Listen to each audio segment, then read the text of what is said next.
Thank you, Tony. Much appreciated. So I'm going to get started, and let me make sure here.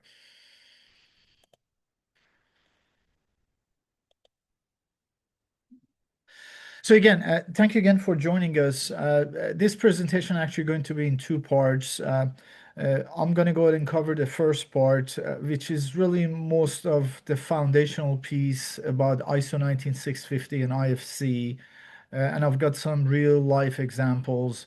And then Mike's going to take over and talk about a couple of case studies from the owner operators.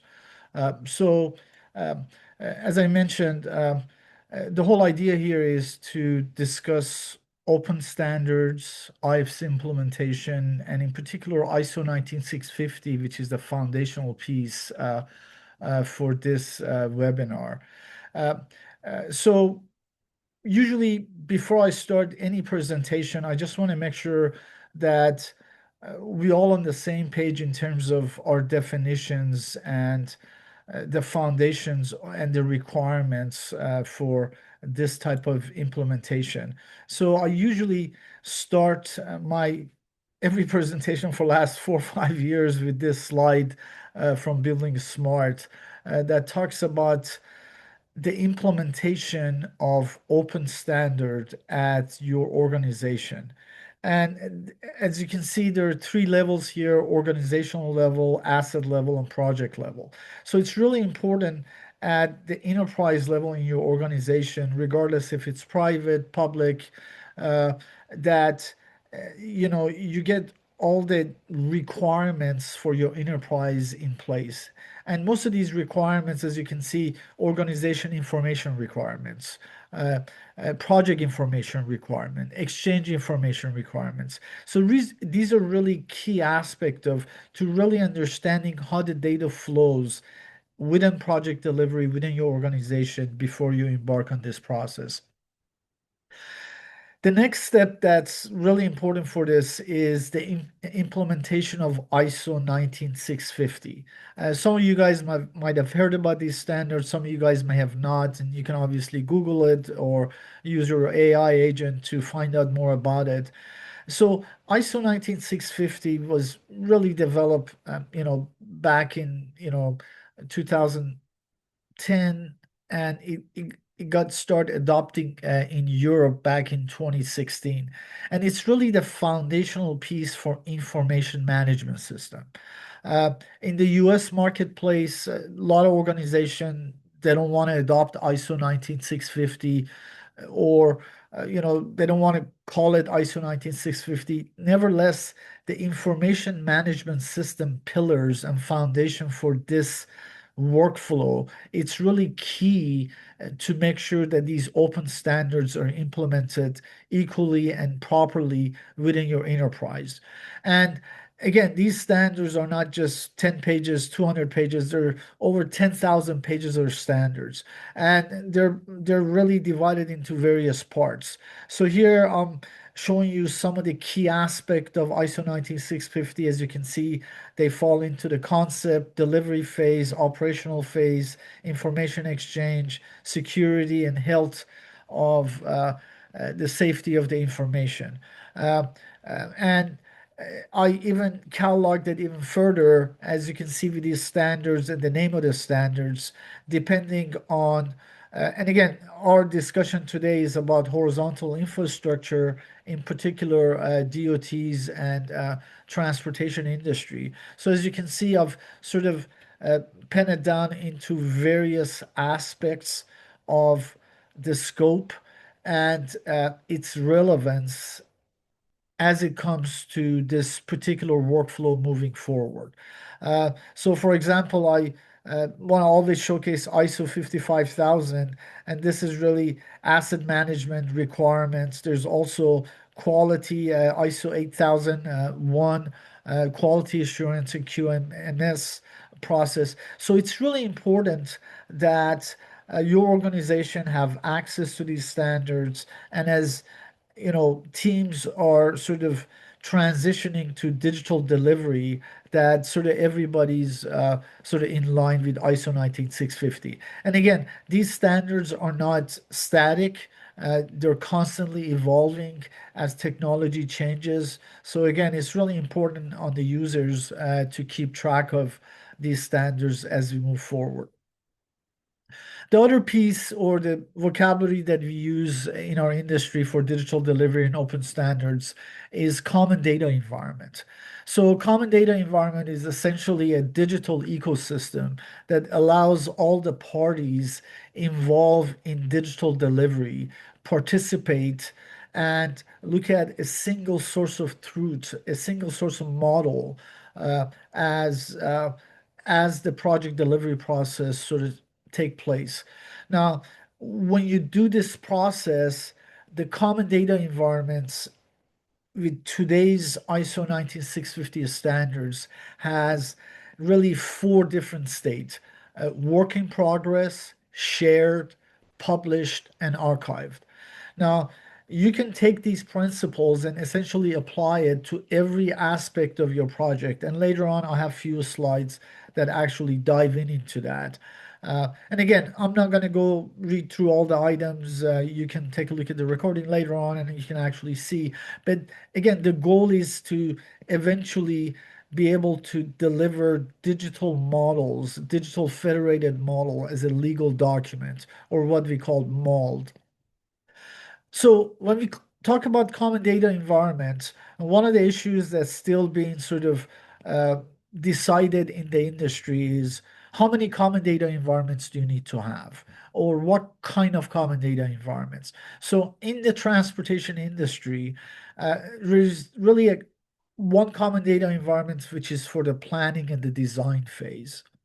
And then there's another common data environment for the construction phase. Now, it could be the same technology, but it's definitely it requires a digital handshake between the design and the construction phase. And after the construction phase is done, there needs to be another digital handshake uh, between the construction final as built and the maintenance and operation phase.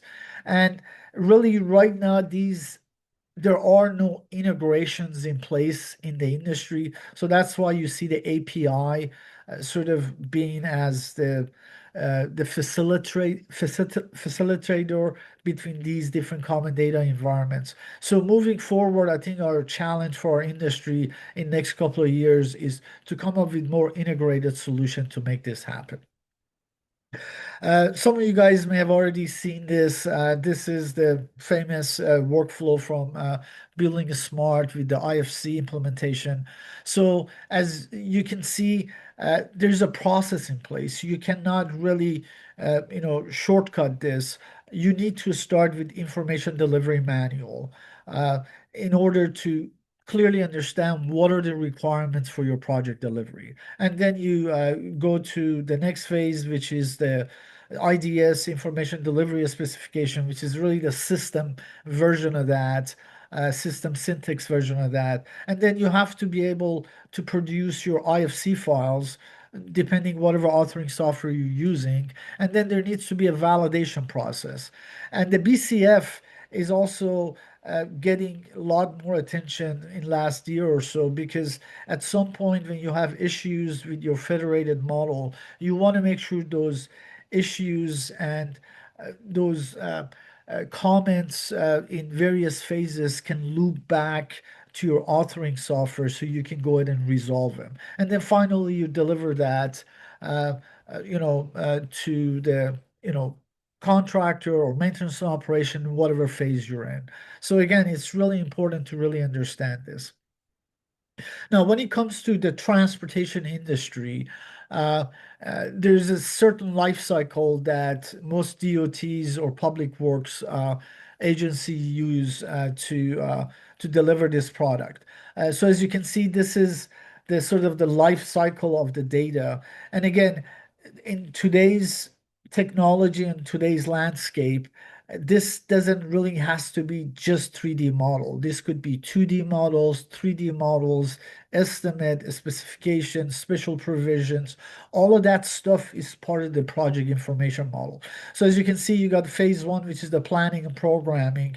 So really at early stages, you need to sort of set up that ecosystem. So as you go through this process, you don't have to constantly reinvent the wheel. Then phase two is surveying existing condition. A lot of times in past 10, 20, 30 years for the planning phase, we were using planning grade survey. So with today's technology, the hope is we can use design grade survey at earlier stages. So when we actually do our type selection or initial design, we're actually developing models that are accurate enough that we can take them to the next level. And then obviously you have design and digital delivery. And again, this is where you're using various authoring software that's available in the marketplace to make this happen. And then between phase three and phase four, there needs to be a validation process so you can do a digital handshake to pass this on to the construction and the digital construction inspection process that's sort of becoming the norm in today's landscape. And then after that, you pass on the facility to the enterprise asset management. And that's when you actually have unique identifiers, you have attributes and metadata associated with your model. And eventually it end up in phase six, which is the operation and maintenance lifecycle of the project. So as you can see, phase one through phase five might take several years, but phase six is usually 80 to 100 years. So it's really important to do this correctly so the maintenance and operation, which is really the bread and butter of this whole process, can really take advantage of this moving it forward.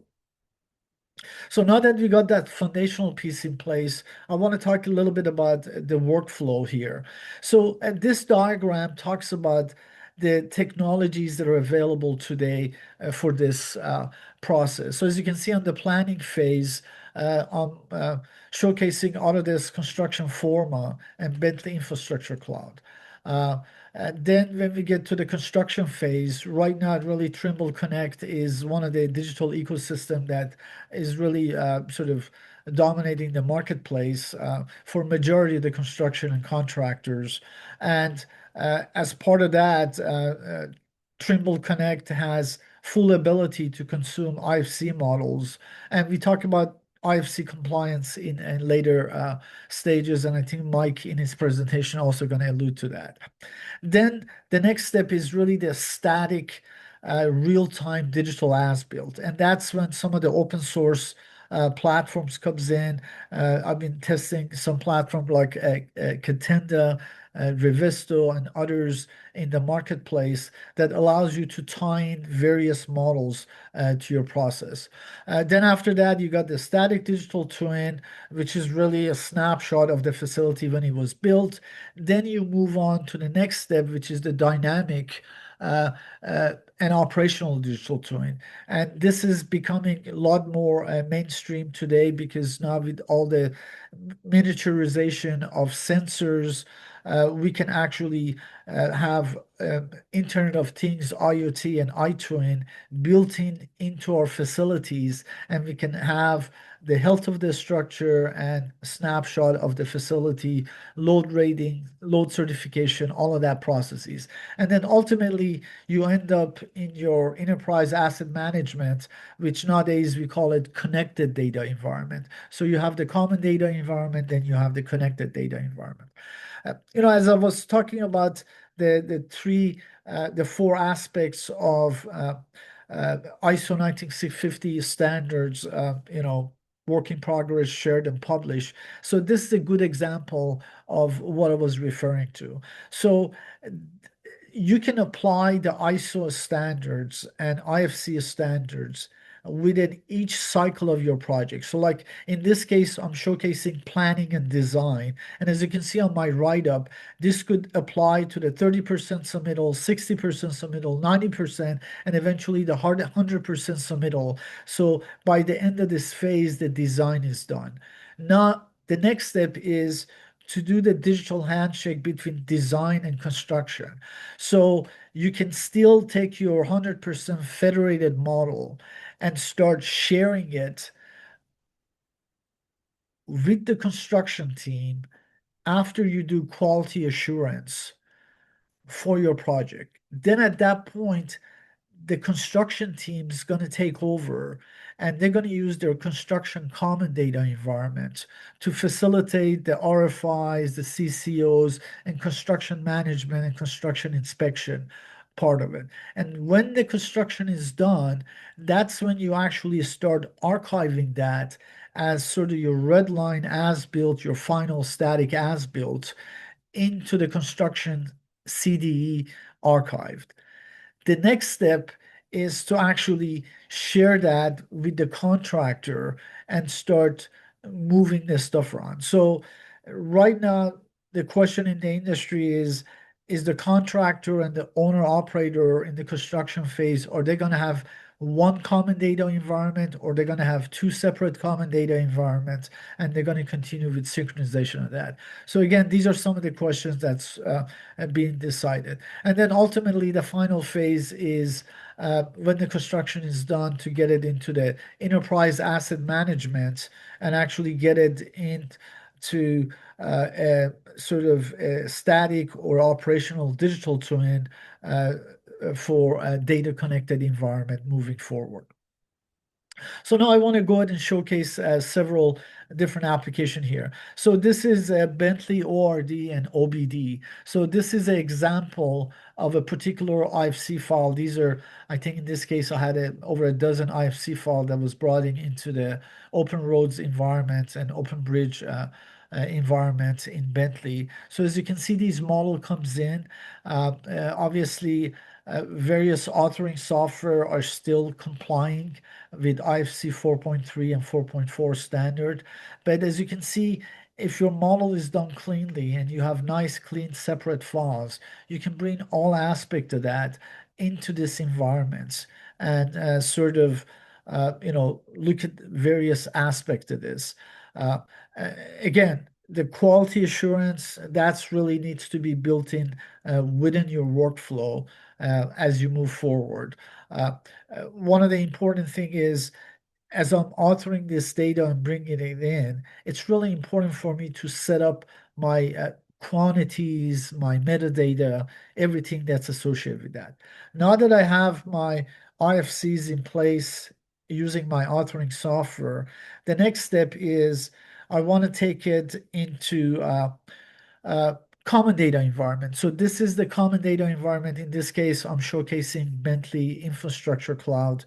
And again, we're talking about open standard. And right now in the marketplace, there's multiple authoring software in there, are there in the marketplace. So you still have to use some of these authoring software to develop the IFCs, but then at some point you can decide how you want to present that at the common data environment phase. So this is an example of this information coming in. So now here I have a digital ecosystem that I can connect various folks that are part of the project delivery process into this common data environment and start refining my design model throughout various phases of design and then get it ready for a digital handshake with construction.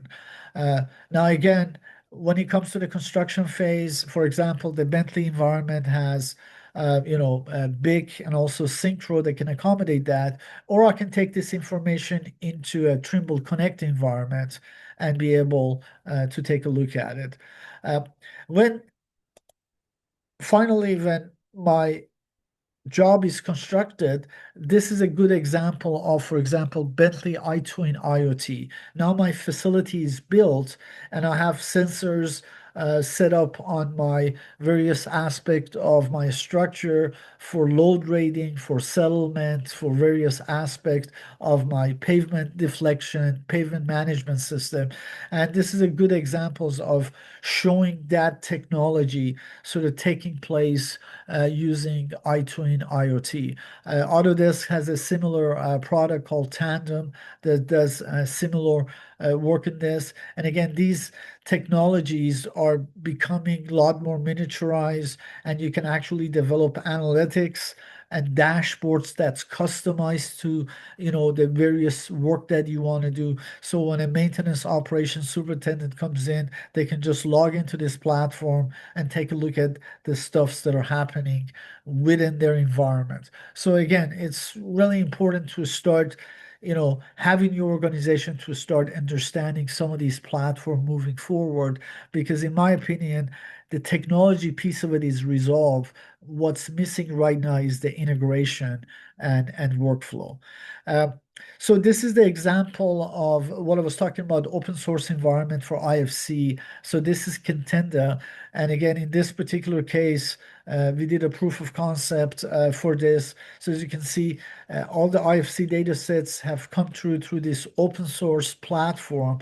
And as you can see on the left side in here, I have the ability to tie in construction, as built construction, redlining, e-ticketing, RFIs, CCOs, real time on daily basis into my model.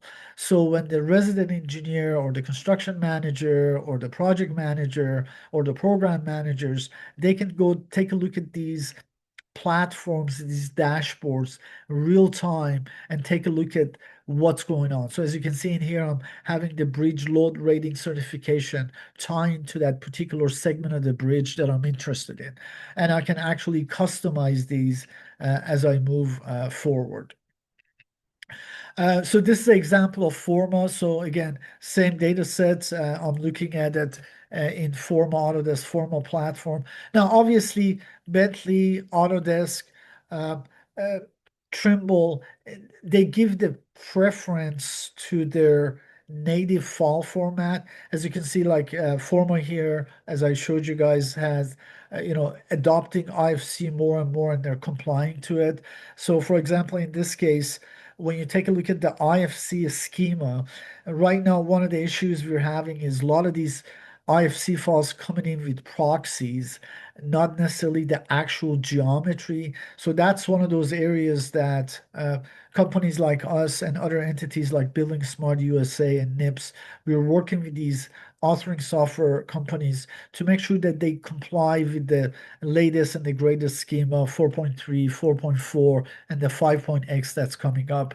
And again, it's uh, the whole idea is at some point you want to be in an environment that you're vendor agnostics, that you have access to all of this information, and you can share it freely with the contractor, and the contractor and the user can take a look at this information uh, with the same trusted environment. This is another example, as I was talking about the Trimble Connect environment. So in this environment, as you can see, uh, uh, I'm bringing the information in. This is a retaining wall with soil nail walls, and I've got the digital terrain model in there. So again, the whole idea with IFC and its implementation is, as a designer, as a professional engineer, when I design my model, if I pass on the DGN file or the DWG file, there's always going to be issues with somebody modifying it, and it sort of slips through the cracks. But with IFC, I essentially encapsulate that, and I make sure that's exactly the one that I certify that I send out. So this is a good example of it. And again, the 3D modeling and stuff is all nice and fancy, but it's really all about the metadata and the information that comes into this place. So I think at this point, my portion is done, and I'm going to pass it on to Mike. Thank you, Kourosh. Sharing my screen. All right. Hopefully y'all can see that. So thank you, Kourosh. I feel like you did a great job in laying the foundation of what ISO 19650 is, and also the information exchange across the project lifecycle. So now I'm going to discuss the how do we automate that, the validation of that information. So when we are exchanging it across the life cycle, uh, we're ensuring that it's compliant with the owner agency information requirements. So today I'm going to demonstrate a real world example of how we automated that process for an actual existing airport project. And here's our agenda. So first off, we're going to start with a high level picture where we are in the industry, especially regarding airports. I think this is a great place to start, just kind of highlighting the issues that we're trying to solve with this automation workflow. And then we're going to discuss the building smart workflows that they've enabled for us to actually make this happen. I think that's a very important component here. And then what does the IDS, the information delivery specification, look like in practice? And I will caution this isn't going to be a presentation on how to build an IDS, but it will be a presentation on how to use it. Next off, we'll talk about the IDS process for a utility network for an airport. So again, there's going to be some slight nuances. We're not talking vertical construction, we're talking horizontal. So there's some interesting nuances that you'll see there, and we'll get to that. And then IDS tools for you. You all have access to these tools. They are open source. So I want to provide you some resources that you can lean in on. And then we'll get to what everyone's probably here for, and that's the demonstration. We have two examples of that I'll be going through. And then we have a clean model. Now what? I mean, I think you saw what Kourosh had displayed where we can exchange that information across different platforms. And I think we'll kind of expand upon that. Okay, what is the state of the airports regarding digital delivery? And of course, this is my opinion, working with several dozen airports across the country and also being on the owner side for 12 years. So keep that in mind. It's not an empirical study. But what we're looking at here is, the first level of maturity is just recognizing a need. We have siloed data. We're receiving PDFs. We don't know where they're stored. We need to do something about it.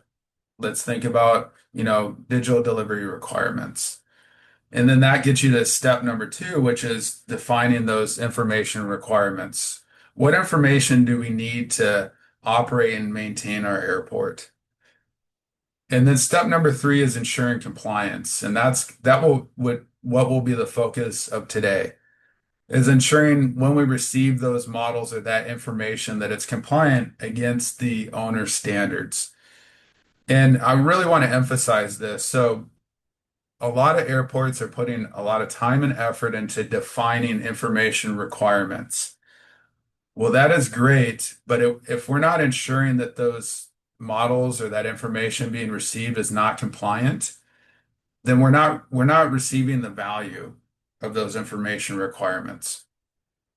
So I think a lot more effort should be emphasized on the compliance stage because that really sets us up for stages 4 and 5, which is starting to connect those enterprise systems. So your asset management system, your geospatial information system, GIS, and other operational systems to ultimately get to that optimizing airport operations stage, which is hopefully the what everyone's North Star is. So you saw this, Kourosh had displayed it. I won't delve too much into it, but here's the Building Smart Open BIM workflow. We're going to be focusing on requirements and producing and validating those requirements. And what is the IDS workflow? And I think Building Smart does a great job of explaining this. You can see the URL up in the top in case you guys want to explore this. But what is IDS? So you start out with the information requirements. We're requiring a pipe. What's required of that pipe, we need to know the material, the outside diameter, maybe the project information, maybe the SU level if it's an existing pipe underground. So those are all requirements that would be examples, and that would be human friendly.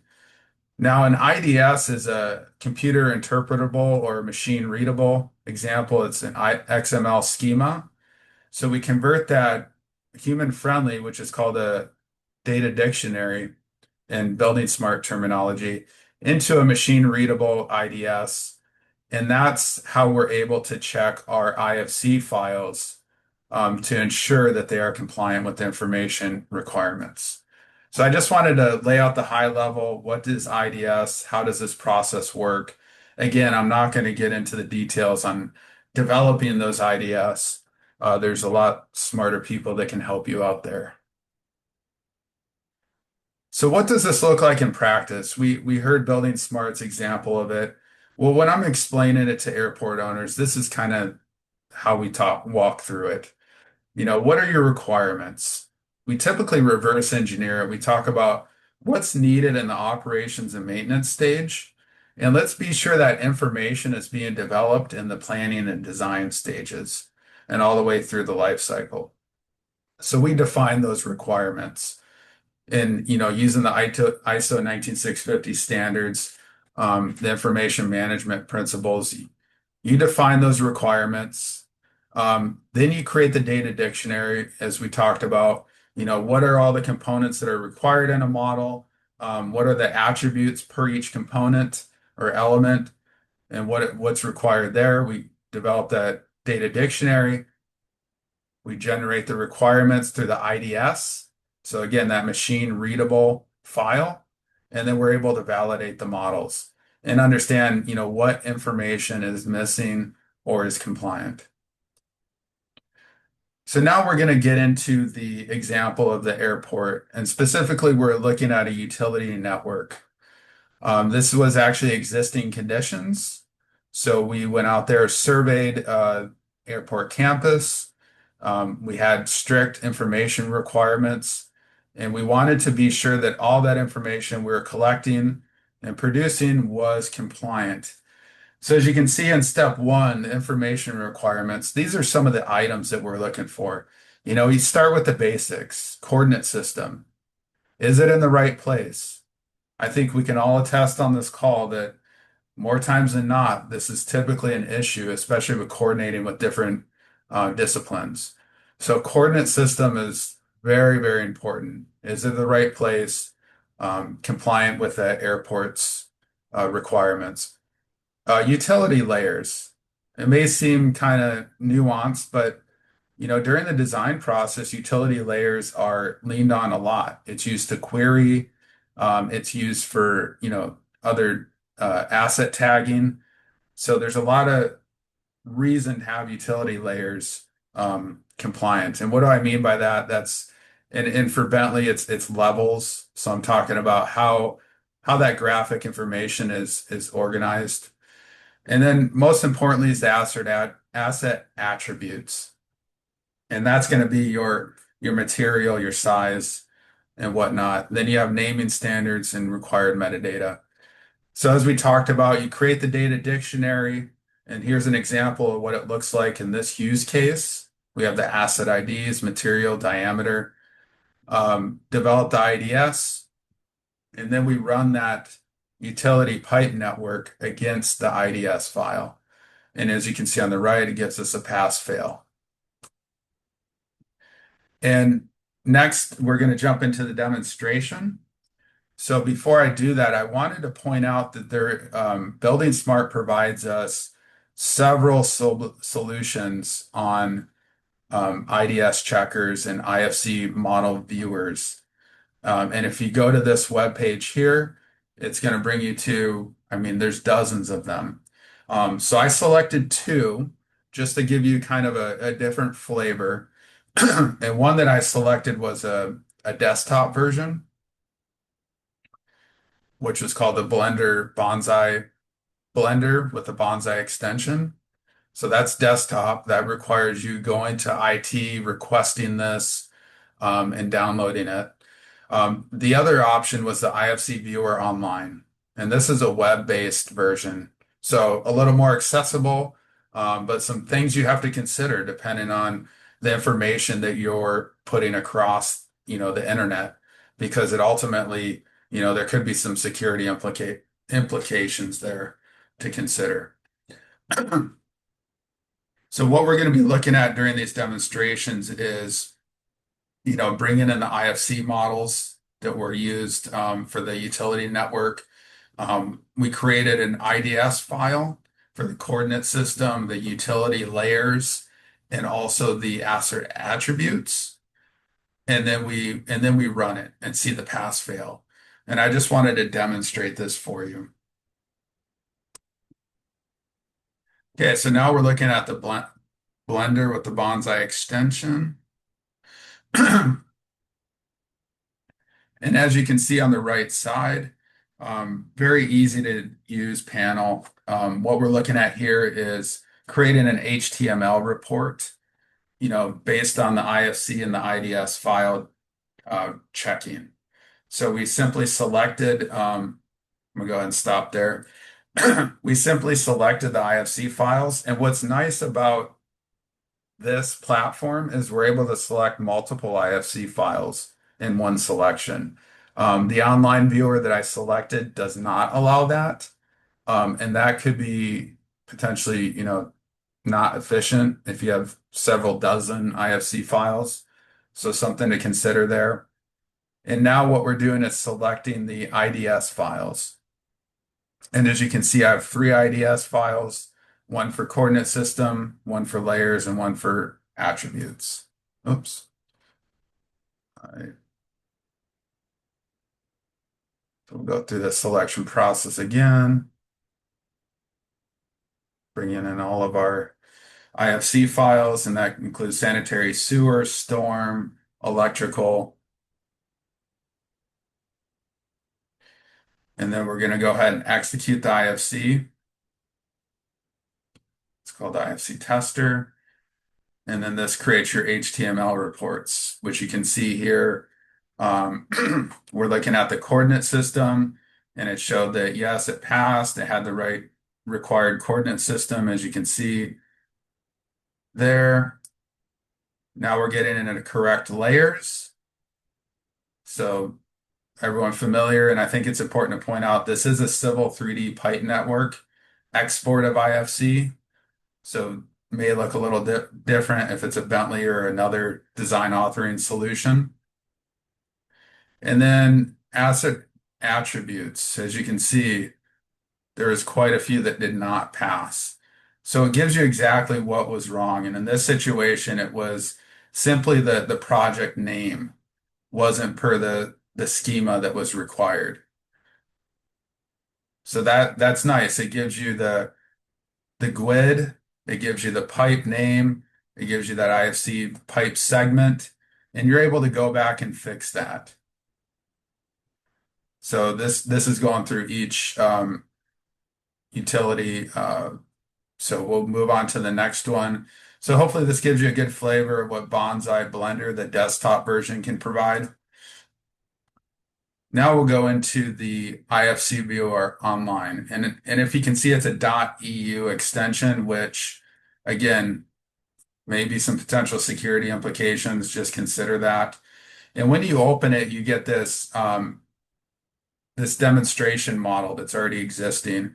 It's kind of nice just to see what, a perfect ideal world could look like if you had a perfect model. So going through it, I just, showing you here the different attributes that's included. And what I do like about this IFC viewer is once you bring in the IFC files, which I'm doing now, it actually checks the health of the IFC model. And we all know exporting from different design authoring softwares is going to give you slight nuances, and that's important to know and understand. Well, this viewer helps you understand what those differences are as compared to a perfect IFC 4.3 schema. And I'll go through that. So it has the viewer, you're able to see the model. Over on the left, that's the IFC health. So what you're looking at there is there's 8 errors and 5 warnings for this file. And you're able to go down and select each. And if you're looking at there, it's looking for a reference alignment and a reference surface, which I did not have. And then it's also looking for an IFC site for one of the pipes. So that's good to know. I can fix that upon export next time. So now I'm bringing in the IDS files, and with this one, you can only bring in one IDS file at a time. So rather time consuming, but what we're looking at here, it checked the coordinate system. It's showing it had, everything passed. There's no failures. Good to go. Next, we're going to look at the layers, and you can see all the layers passed in this viewer. And then lastly, we'll look at the asset attributes, which I'm sure you can imagine, it's going to explode.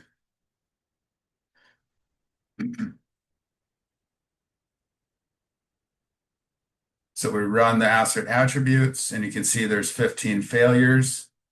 Let's view the results, and you can go through each failure at a time. And again, it's that project code. It allows you to zoom into the model element, understand what was missing, and for all this, it was the project code did not meet the proper syntax. So there you go. You have two examples of how to validate your IFC models and the information within them. So that's all great. We have a clean IFC model. We went back, we cleaned it up. It passed 100%. Now what? What does that mean for us? What does that mean for the owner? So as you can see here, this enables us to integrate with dozens of other platforms. And I've just displayed a few on the right side.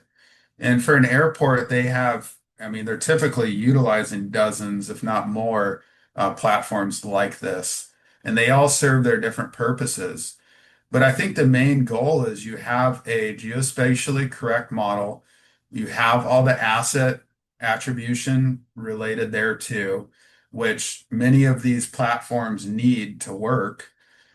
And now you have, the geometry and information that was collected during the design and construction phase, and which enables the airport owner to operate and maintain, which is their main objective at the end of the day.